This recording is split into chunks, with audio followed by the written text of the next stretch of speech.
Welcome to the Daily Plunge. We are in the book of 2 Samuel, chapter 4, verses 1 through 12. Now, after Abner is buried, and buried with honors by David and the people of Israel, Saul's son, this puppet that Abner put on the throne, Ishbosheth, he loses all his nerve, right? He loses his courage because Abner was the power, and Abner was gone, but Abner had already abdicated Ishbosheth's throne to David, right? And really the floor fell out from underneath Ishbosheth.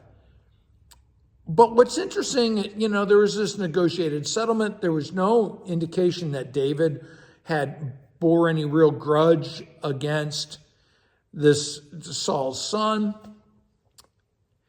And you have to remember that Saul is of the tribe of Benjamin, right? And so two Benjamites, two young men, they decide to go attack Ishbosheth in his home. And they sneak in there, and while the man is taking his afternoon siesta, they murder him in his bed. It's just atrocious. And they cut off his head. And one of the things, if you do a search of cutting off heads in the Bible, most of them happen in 1st and 2nd Samuel. There's a couple others, and there's certainly John the Baptist, but most of them happen right here. And they think, okay, this is a great thing we've done, and they race back to David. At Hebron, they travel all night, eager, thinking this is good. And when they get there, they claim that this was God's will.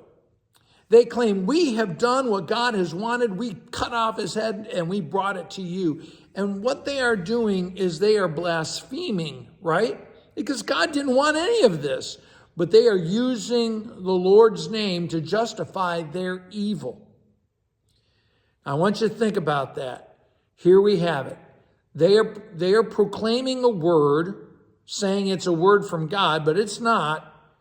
And they're proclaiming this word to justify their evil.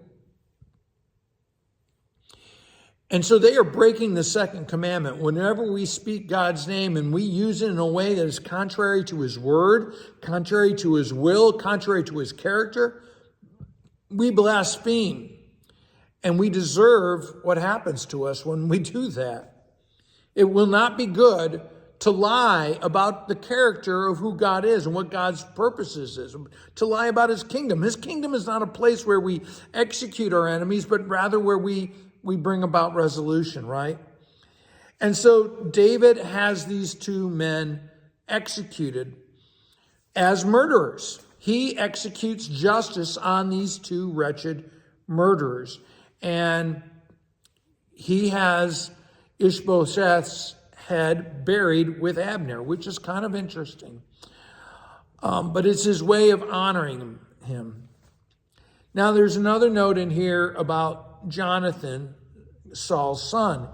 And David had promised first to Jonathan and then to Saul that he would never harm their family, including this guy that just got murdered by his own tribe, right? And so it tells the story of the son and Melchizedek, who, when there was a retreat, his nurse fell on him, crippled his legs, and we're going to find out about him much later in David's story, but he will be faithful to David all the way through.